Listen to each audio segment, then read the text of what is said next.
ياسمين الجمال. ادهم اباظه رئيس مجلس الاداره. مايا. هاي مايا، تعالي اقعدي جنبي. اتفضلي يا مايا، اتفضلي جنبي. ثانك اتفضلي. يو. اهلا وسهلا. اهلا وسهلا. تحبي تشربي ايه؟ اي حاجه. احنا عندنا كل حاجه. كل حاجه. اسبريسو. تمام ماشي اوكي ممكن هعمله لك بنفسي. اهلا وسهلا. اهلا وسهلا. على فكره انا عاجبني قوي البراند بتاعك والافكار بتاعتك، الفكره حلوه. بس هو البراند مش بتاعي.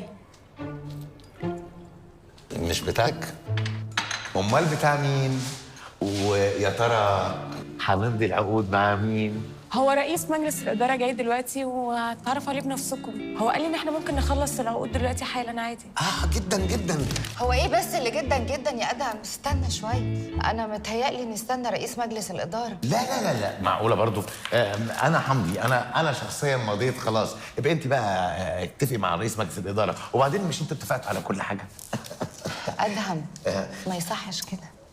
لو انت الساده بقى اللي ما يصحش ان انا يعني ما ينفعش اكسف ميه في اول طلب تطلبه مني. انا مضيت اهو وكله تمام اهو. يلا ستي. متشكره جدا.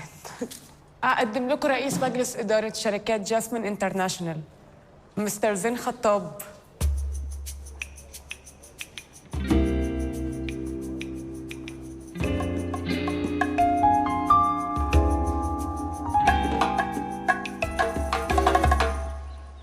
ليه ما قلتليش يا زين ان انت كلاينت؟ عشان ما بحبش الوسايط. بزنس از بزنس. انت مش متخيل انا احترمتك ازاي اكتر دلوقتي، لان المفروض ان الواحد يفصل الشغل عن اي حاجه تانية. طبعا ده اللي بيحصل عندنا في اوروبا. عندكم في اوروبا كأن ما حدش سافر غيره. بتقول حاجه يا مستر ادهم؟ بقول يعني البراند بتاعك كبير جدا، يعني 1000 شركه هتتمنى ان هي تمضي معاك.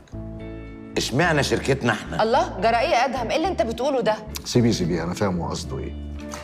زي ما قلت لك يا باشمهندس، الشغل شغل. وانا قبل ما اجي التيم بتاعي عمل سيرش كبير على كل الشركات عشان اشوف الشركه اللي شبه البراند بتاعي.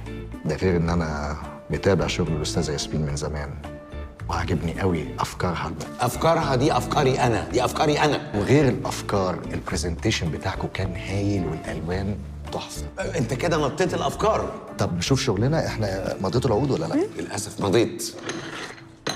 انا همضي حالا اهو دلوقتي.